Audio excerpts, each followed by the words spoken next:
ஒரு சம்பவம் நடந்த பிறகு அந்த சம்பவத்தை எதிர்கொள்ள திராணி இல்லாம மக்களை சந்திக்க பயந்துகிட்டு, பத்திரிகையாளரை சந்திக்க பயந்துகிட்டு பனையூர் பங்களால பதுங்கினது யாருன்னு எல்லாருக்கும் தெரியும்.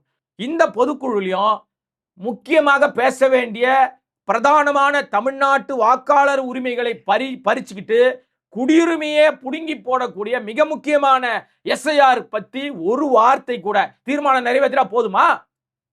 அடிப்படையில உனக்கு முதலமைச்சர் ஆகணும்னு நீ உனக்கு ஆசை இருக்குதே, ஆசைப்படுறிய, இப்பவே முதலமைச்சர் ஆன மாதிரியே சீன் போடுறிய, பஞ்ச் டயலாக் பேசிட்டே திரியிறிய, நீ பேச வேண்டியது அது அல்லவா?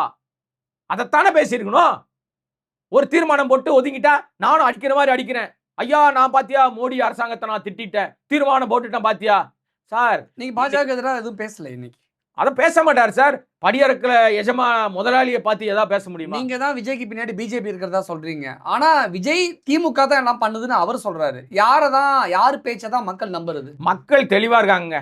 இன்றைக்கு மக்கள் கிட்ட இந்த திமுக அரசாங்கம் வந்து பதவியேற்ற நாள்ல இருந்து இன்னைக்கு வரைக்கும் திமுக அரசாங்கத்தினுடைய செயல்பாடுகள் மீது மக்களுக்கு அதிருப்தி இருந்தால் தேர்தலில் அவர்கள் வாக்களிக்க மாத்தி போட போறாங்க.